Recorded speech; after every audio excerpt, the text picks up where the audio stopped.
O Brasil precisa de um Bukele? O Abraham faz bastante vídeo em forma de documentário, né, aqui pro YouTube. E o Bukele, para quem não conhece, ele é o presidente de El Salvador, que é um país muito pequenininho ali da América Central, que ficou conhecido basicamente por ter erradicado o crime organizado do país e basicamente isso foi assunto internacional. Ele está ajudando até os Estados Unidos a combater o crime organizado e vamos ver o que o Abraham vai falar pra gente.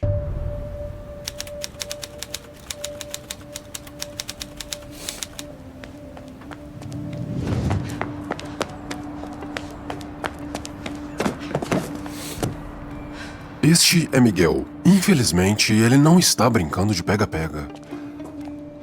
Não adianta correr!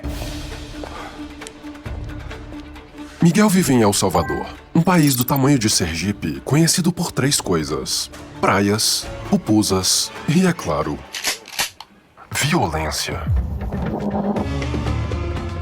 Até pouco tempo atrás, o jovem de El Salvador tinha 3 opções: entrar numa gangue, ser extorquido por uma, ou morrer tentando evitar os 2.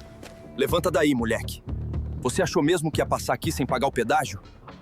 Eu acho O que que acontecia aqui não era qualquer Mas tipo tá de bom. violência.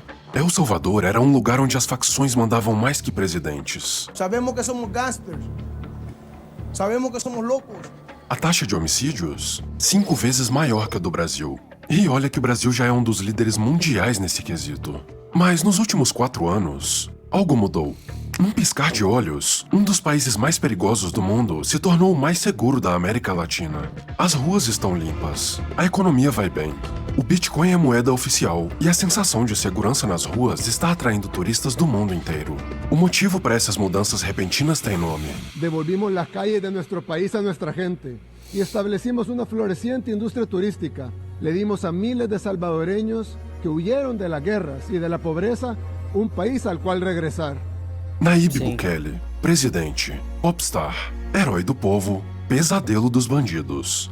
Com mãos de ferro, o que esse cara está fazendo em El Salvador já começa a causar inveja aqui no Brasil. Eu acho que a gente tinha que fazer igual o Bukele fez em El Salvador. Bukele fez o mesmo em El Salvador.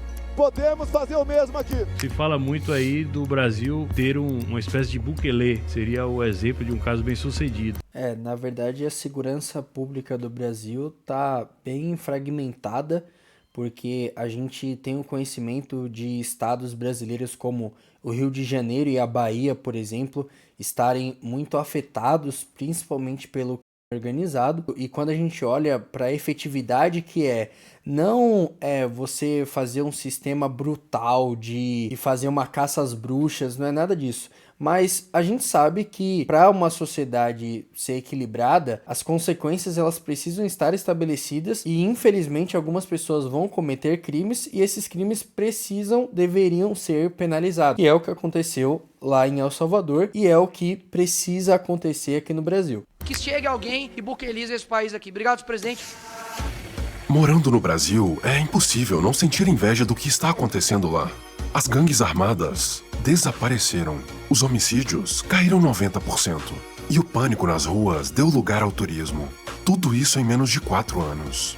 É claro que a gente vai se questionar. Será que, esse tempo todo, tudo o que o Brasil precisava era de um Bukele para chamar de nosso? A pergunta que fica é, essa é realmente a solução? Ou será que tem um preço sendo pago por essa nova paz? Eu resolvi investigar. Então se livre das distrações, porque a partir de agora, vamos mergulhar em uma jornada para descobrir a verdade sobre o que está acontecendo em El Salvador.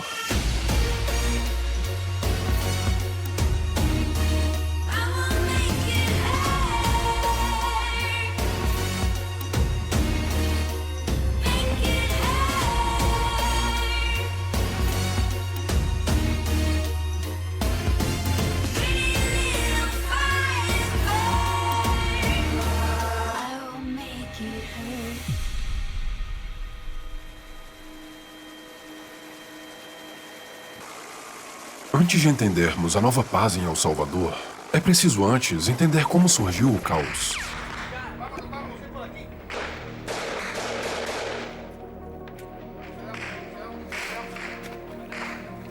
Cenário de guerra, hein? A criminalidade que ficou conhecida no país surgiu em campo de guerra, literalmente. Na década de 80, El Salvador passou por uma das guerras civis mais brutais da história moderna. O conflito tinha dois lados. Um deles eram guerrilhas comunistas inspiradas em ideias marxistas. O outro, um regime militar financiado diretamente pelos Estados Unidos, que injetou cerca de $1 milhão por dia ao longo do conflito. This issue of military aid to the El Salvador government is a major issue whenever it comes up. And there are indications it will be even more so next time, because Reagan administration officials have said recently that much more aid is needed. Durante 12 anos, os dois lados travaram uma disputa sangrenta. Nossa. E no meio Esse menino aí é bem novo pra estar nessa situação, hein? disso, estava a população, usada como massa de manobra, moeda de troca e escudo humano. O resultado, um massacre. Mais de 75 mil baixas, em sua maioria, de civis. Dezenas de milhares de pessoas desaparecidas e um rastro de destruição institucional que o tempo jamais corrigiria.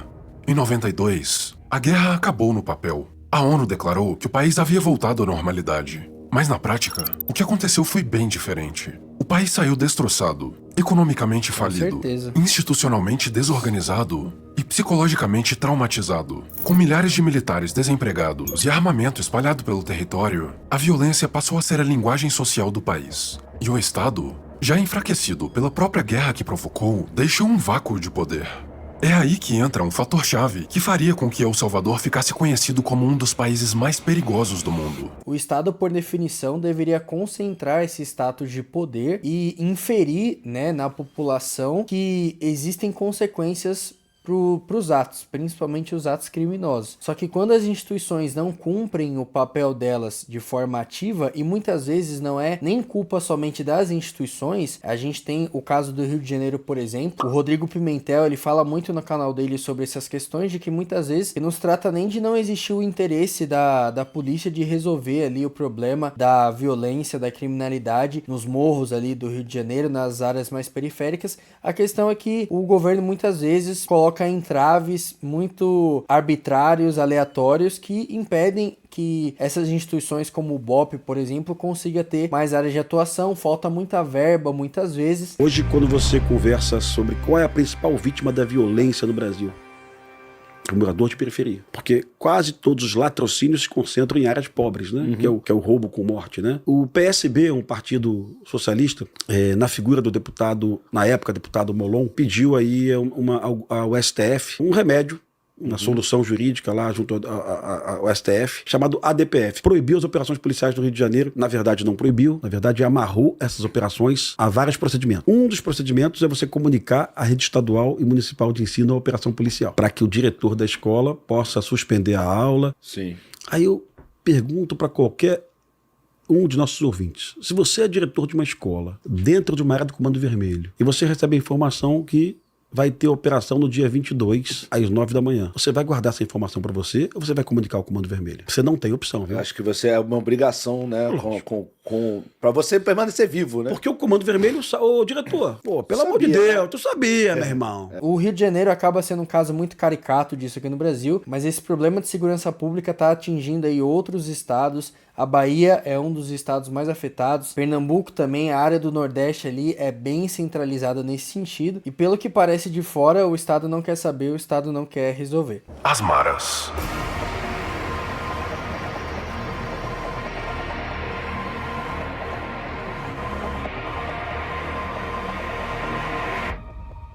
Gangues que não surgiram de El Salvador foram importadas para lá.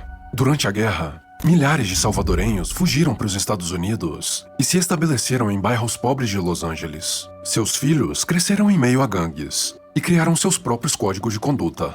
O problema? Com o fim da guerra, a política migratória americana começou a deportar qualquer estrangeiro com ficha criminal, com tatuagens simbólicas, redes de contato e muito ódio internalizado. Dezenas de milhares de criminosos foram deportados para o país. Pessoas forjadas no crime, treinadas em gangues, indivíduos sem escrúpulos que encontraram o país abandonado pelo Estado. O que poderia dar errado, não é mesmo?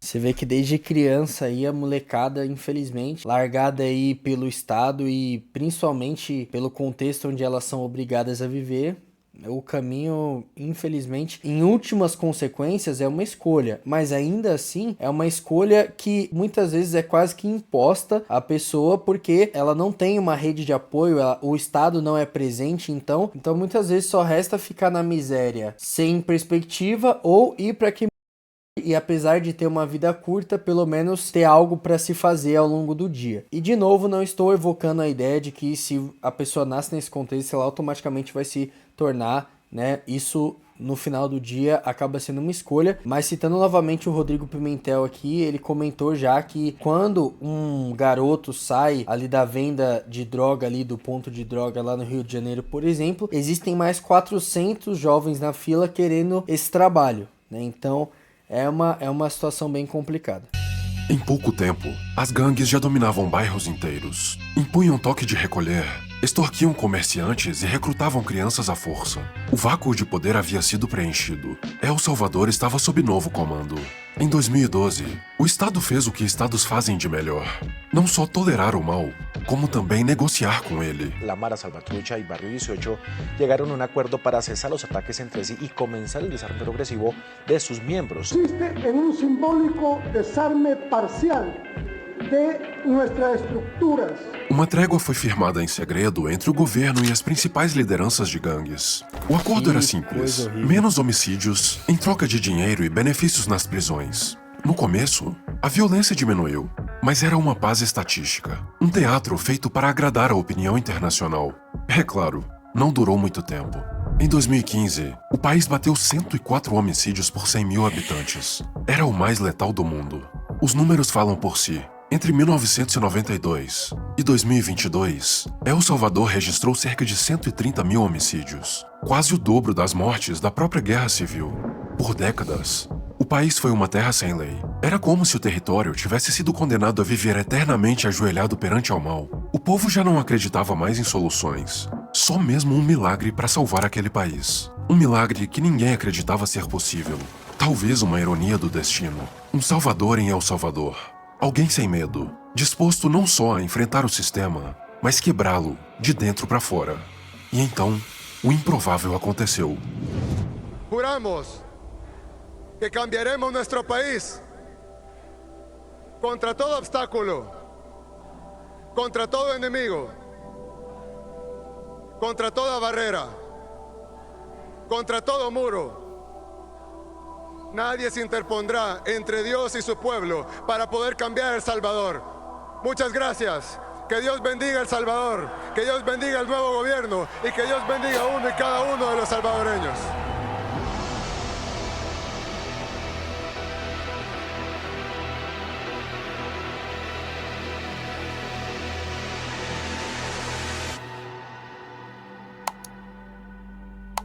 Quando Nayib Bukele surgiu no cenário político, parecia tudo, menos um político.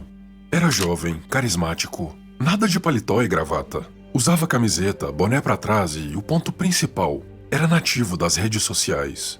Enquanto outros políticos disputavam espaço no horário eleitoral, Bukele voltava seus esforços para os algoritmos da internet. Não tinha intermediário nem filtro de partido. Era ele falando diretamente com o povo através de redes sociais. Ele entendeu o jogo do mundo moderno e jogou melhor do que todos os outros. O Kim Kataguiri fala que like não é voto, mas eu discordo disso, viu? Se você tem uma presença considerável nas redes sociais, você consegue converter isso em voto sim, principalmente se o seu foco, o seu público-alvo nas redes sociais são pessoas engajadas politicamente, então... E é claro, isso incomodou profundamente o sistema tradicional. Un abrazo a todos los que nos ven desde sus celulares. Este es el candidato presidencial en El Salvador que construyó una campaña principalmente en torno a las redes sociales. El peligro es que en lugar de candidato usted tiene un entertainer que a través de la desinformación, ¿verdad? Aí sempre vem esse papo da desinformação, né? Porque pessoas que são idólatras da instituição estatal, por definição, elas querem controlar todos os meios que as pessoas podem obter de informação. A informação, ela errada ou incorreta se ela não foi filtrada pelo modelo estatal de transmitir essa informação. Aqui no Brasil não acontece muito diferente, não. Posicionado e dentro do entretenimento ha posicionado sua figura, não um plano de governo. O que trouxe a vitória da corrida presidencial no primeiro turno em 2019 não foi o dinheiro, não foi tempo de TV. Foi a narrativa, a marca pessoal de outsider do sistema construída na internet. Sus numerosos seguidores en redes y sus mensajes como la opción antisistema y abiertamente en contra de los dos partidos tradicionales de izquierda y de derecha lo han posicionado como el aspirante favorito. Ele entendeu que na era digital, quem domina a atenção consegue o que quiser. E talvez você nem tenha percebido, mas está vivendo isso agora. O documentário que você está assistindo é uma história, e é ela quem está te prendendo até aqui. Você está sendo conduzido por uma narrativa pensada em cada detalhe. Estrutura, ritmo, tensão, clímax, viradas inesperadas. Tudo isso é técnica, é método. E quem domina a arte da atenção das massas na internet... Será que vai rolar um ad? Direcionar essa atenção para onde quiser. Provar uma ideia, criar um movimento, fundar uma marca, vencer uma eleição. Ou o mais comum, vender alguma coisa. Aliás, é exatamente o que eu vou fazer agora. Porque essa habilidade pode ser aprendida. Mas eu mesmo já ensinei milhares de pessoas. E durante os próximos dias, você vai poder ser uma delas fazendo parte da formação Criador Zen.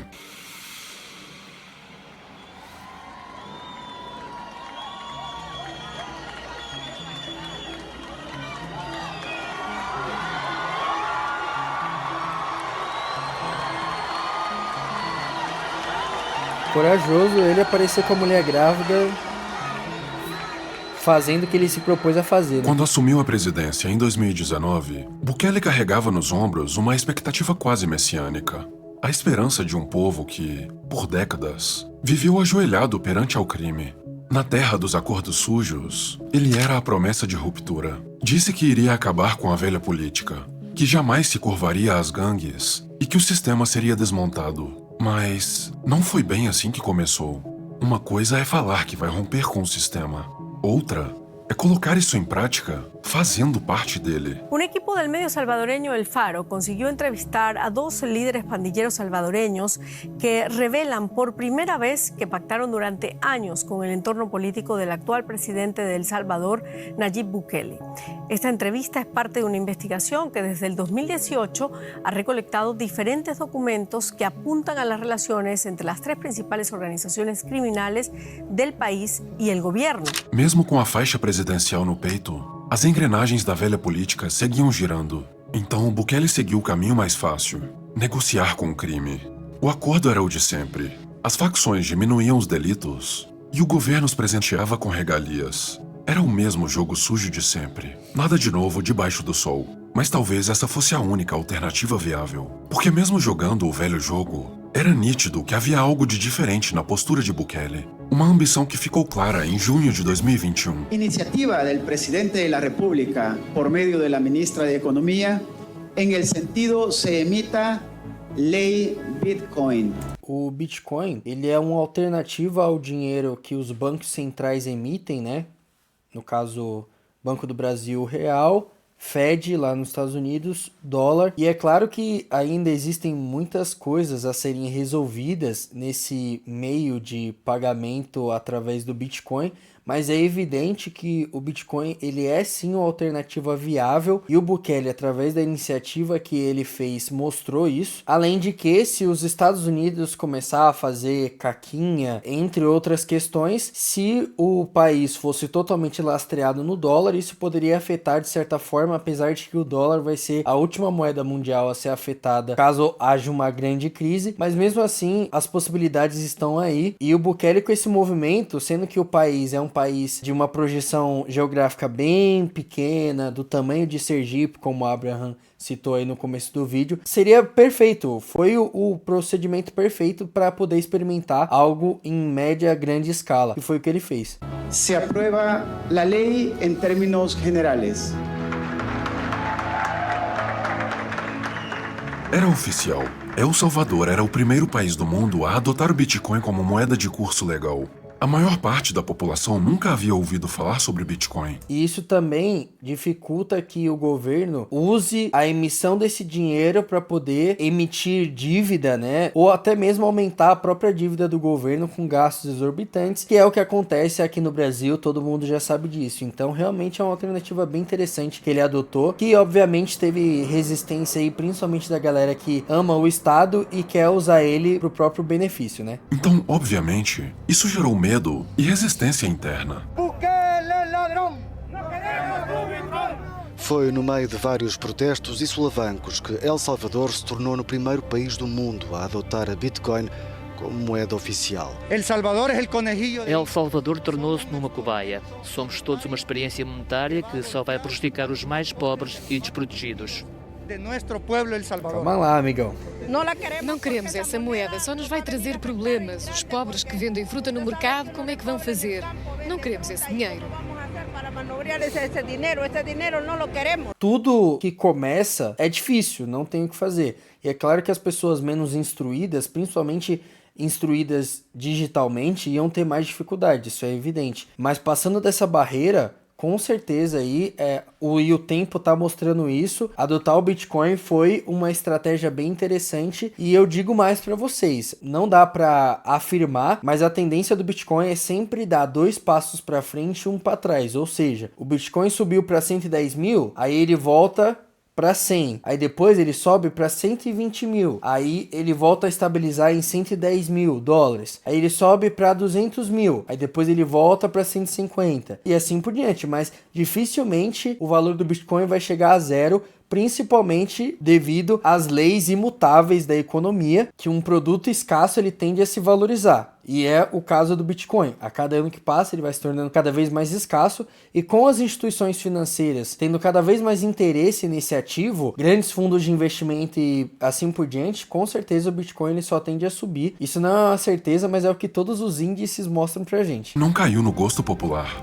Poucas pessoas adotaram e as transações do dia a dia continuaram primariamente em dólar. Mas o objetivo não era a adoção imediata. Era simbólico, um recado ao mundo. El Salvador estava aberto à inovação e já não aceitaria mais ser refém do sistema financeiro tradicional. A ousadia jogou holofotes mundiais sobre o país e o turismo começou a crescer imediatamente.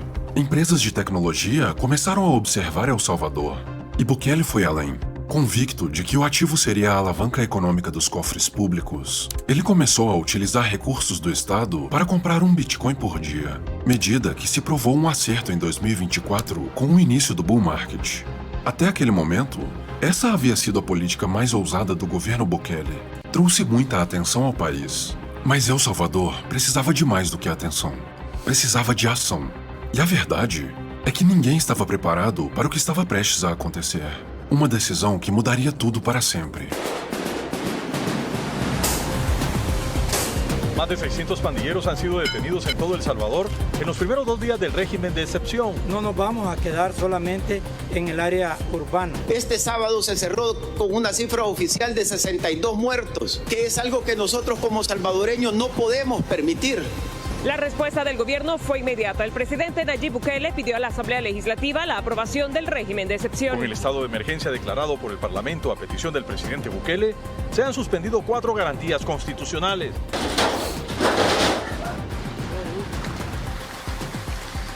Estas acciones continúan siendo parte de los operativos dentro del régimen de excepción en el país.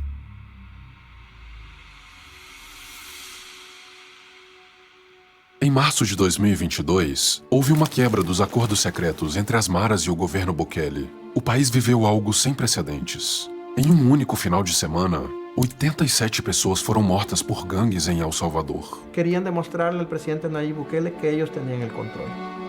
Nosotros decidimos que ya había llegado, que ya no podíamos seguir más. O que eles não esperavam era o tipo de resposta que Bukele estava disposto a dar. Con ese fin de semana fatídico del 25-26 es que el presidente Nayib Bukele, reunidos con su gabinete de seguridad el 26, se toma la decisión más difícil. O plano Bukele foi colocado em prática. Um estado de exceção, sem consultar o Congresso, sem dar satisfação à imprensa. Bukele decretou um regime emergencial que suspendeu uma gama de garantias constitucionais. desde o direito de defesa até o sigilo de correspondência. Nas primeiras semanas, mais de 10 mil pessoas foram presas, muitas delas sem mandado.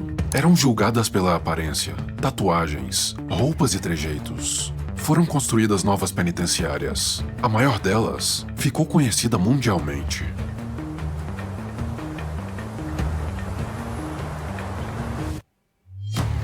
Centro de Confinamento do Terrorismo. Um mega presídio de segurança máxima, onde os presos são tratados com pulso firme, sem acesso à luz solar, sem proteína nas refeições, sem contato com o mundo externo. Nem mesmo colchões são usados dentro das celas. A prisão é composta por 8 módulos separados, distribuídos por 166 hectares de terra. Cada par de módulos é cercado por 2 muros de 3 metros de altura. É claro, com arame farpado. Toda a instalação é envolvida por um muro de 9 metros de altura, com uma cerca elétrica de 3 metros carregando 15.000 volts. 19 torres de vigilância garantem que nada passe despercebido. Todo o projeto não só impede qualquer fuga, ele destrói a própria ideia de fuga. E é claro, o pessoal dos direitos humanos não gostou nada disso. Esse cara invadiu o Congresso cercado de policiais para pressionar os deputados a aprovar o orçamento dele, além de destituí-los. Ou seja, ele é um ditador clássico. Alguna gente dice que eso es un exceso. Yo lo que creo que era exceso era la cantidad de muertos. Para mí era un exceso la cantidad de niñas violadas en El Salvador todos los días. Para mim era um excesso todos os negócios que tinham que pagar extorsão. Exatamente. Em nenhuma zona de guerra você vai ver nenhum dos dois lados levantando um buquê de flores. Não, vai ser vai ser ofensivo. As medidas, em última instância, que o Bukele tomou de como gerir os presos, claro que pode ser questionada. Eu não tô falando isso. Você questiona aí o quanto que você quiser. Só que uma coisa é fato. Essas pessoas, infelizmente, pelo contexto que elas estavam inseridas, pela própria vontade delas, tomaram essas atitudes de controle por coerção e dentro desse contexto rola tudo que você possa imaginar. Pra vocês terem uma ideia, lá no Rio de Janeiro, tem pessoas que são despropriadas das próprias casas pelo crime organizado, porque um dia eles acordam e acham que é assim que tem que ser. A minha dificuldade com esse pessoal é que eles criticam esse lado, só que eu não vejo eles sendo tão incisivos, tão vigorosos em apontar essas questões que rola dentro desses contextos de criminalidade. É evidente. Medidas tão drásticas abrem precedentes para milhares de inocentes serem punidos pelos crimes dos outros. Mas a população de El Salvador não parece se importar com isso, porque pela primeira vez em décadas, o medo trocou de lado. Súper seguro, ¿Sí? súper seguro. Sí, Bueno. ya no hay chicos malos. Siento seguro, la gente Seguro, puede sí, quedar ahí hasta la Sí, noche sí, tranquilo. ya, no hay problema. Antes aquí, esta hora no podía andar, que andaban 4 muchachos así, ¿ves? Me quitaron la casa. ¿La casa? Pero la recuperamos después. Después. Ya cuando vino este gobierno. Mas a pergunta que fica é: a que preço?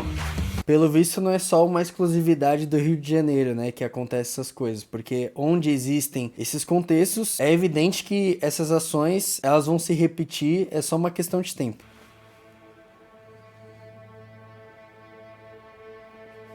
Numa entrevista coletiva, minutos depois de as urnas serem fechadas, Bukele foi questionado sobre o combate à criminalidade em outros países da América do Sul, entre eles o Brasil. Sí, he conversado un par de veces con el presidente Lula, pero jamás me ha mencionado el tema de seguridad. Lo que a muchos gobiernos le molesta es que El Salvador demuestra que todo se puede hacer con voluntad. Y que cuando un país no resuelve sus problemas, sobre todo de delincuencia, es porque no hay voluntad de resolverlos. Y en algunos casos, porque son socios de los delincuentes. Essa acusação não veio de um youtuber, nem de um comentarista do Twitter. Veio de um chefe de Estado em rede nacional, sem panos quentes, sem diplomacia. Bukele já acusou o governo brasileiro repetidas vezes de ser sócio do crime. Yo creo que no hay gobierno que no pueda eliminar la delincuencia. Es absurdo.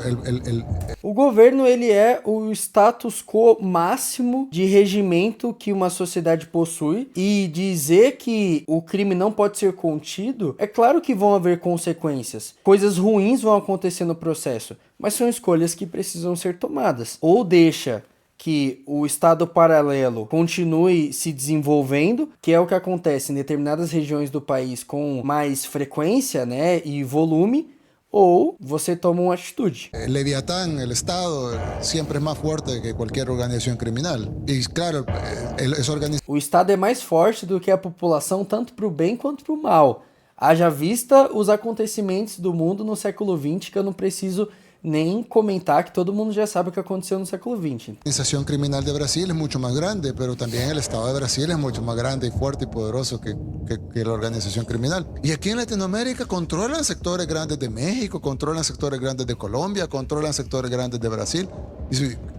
¿Cómo es posible que una organización criminal se puede agenciar um território inteiro? Já se sabe que uma organização criminosa bem conhecida aqui no Brasil, né, que começa com P e termina com C, ela já está presente em mais de 40 países indiretamente. E o governo não los pode sacar.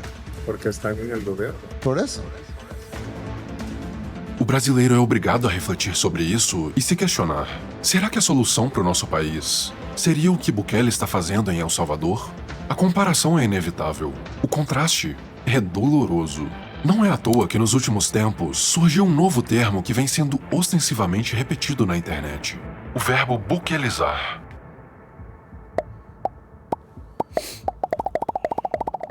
E como sempre acontece quando uma ideia começa a ganhar força, a classe mais oportunista de seres humanos sente o cheiro da oportunidade antes de todo mundo. Eu acho que aqui, cara, a gente tinha que institucionalizar, inclusive, a tortura a esses caras. Nós vamos televisionar isso, nós vamos pegar o cara, enfiar uns pneus nele lá, prender os bracinhos, tacar fogo e mostrar isso que acontece com quem tá pagando de malandrão aqui no Brasil. É uma mentira que a gente tá aqui pra buscar paz. Nós queremos a guerra, nós precisamos de uma guerra, nós precisamos prender e matar os líderes das facções criminosas que fazem que nós sejamos eternas vítimas. Não demorou muito para que políticos, os mesmos que vivem de parasitar o sistema, passassem a posar de rebeldes contra ele. Eles perceberam que, num país sem esperanças, flertar com o autoritarismo gera mais resultados do que defender a liberdade.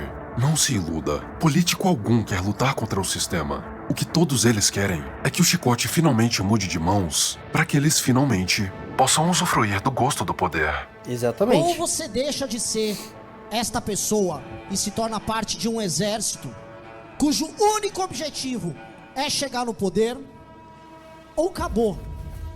E aí eles usam todos os associados, né, como massa de manobra. Eu tenho um certo problema com o MBL. Por muito tempo eu acompanhei com mais frequência o Kim Kataguiri. Pra mim é o único que sobra desse amontoado todo desse movimento aí. Porque pelo menos o Kim me parece uma pessoa razoável. Inclusive eu tô até pensando em fazer um vídeo aqui no canal sobre as eleições de 2026, alertando pra que quem assista esse vídeo não seja enganado. Porque ano que vem vai sair gente do buraco prometendo mundos e fundos, falando que é isso, que é aquilo. Tomem cuidado. É sobre mudar a nossa linha ideológica e é sobre se ver como um projeto de poder. Isso é uma verdade. Pega esse bando de Rodrigo Constantino. Quando eles criticam a gente, falam: o MBL é um projeto de poder. Quer saber? Somos sim. Obrigado por admitir. Eu quero Arthur no poder. E enquanto eles prometem bukelizar o E a massa de manobra aplaudindo lá, né? Brasil, o que poucos conseguem enxergar é que, por trás de um modelo aparentemente bem-sucedido, por trás de um presidente com mais de 90% de aprovação, está um risco ainda maior do que o benefício que toda essa estrutura política trouxe. O que deve ser feito com esse cara? O que deve ser feito com esse cara? O que esse... Me fala assim, numa boa. No que esse cara ajuda a sociedade? No que esse cara é produtivo? No que esse cara é virtuoso? O que ele faz da vida desse cara? Qual o valor que ele agrega para a sociedade? Fala para mim. Quem teve exatamente o mesmo discurso na história da humanidade?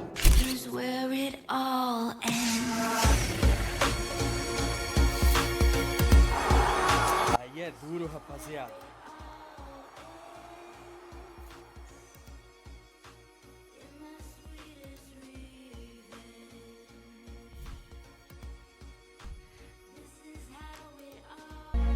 A verdade é que sim, sinceramente, eu queria um Bukele no Brasil. E acho que você também queria. Todos querem um herói, um arquétipo de salvador do inconsciente coletivo. Alguém com coragem de enfrentar o crime de frente, de chamar bandido pelo nome e de devolver ao povo a paz de andar tranquilo nas ruas. A verdade nua e crua é que eu adoraria ver políticos corruptos sendo desmascarados. Membros de facções não somente sendo presos, como também sendo tratados como merecem, como cães de rua. Isso me faria acordar mais feliz todos os dias. Faria também todos os brasileiros honestos? Enfim, respirando aliviados. Seria ótimo. Mas precisamos nos fazer uma pergunta crucial. Que tipo de poder é necessário dar a um governante para que isso aconteça?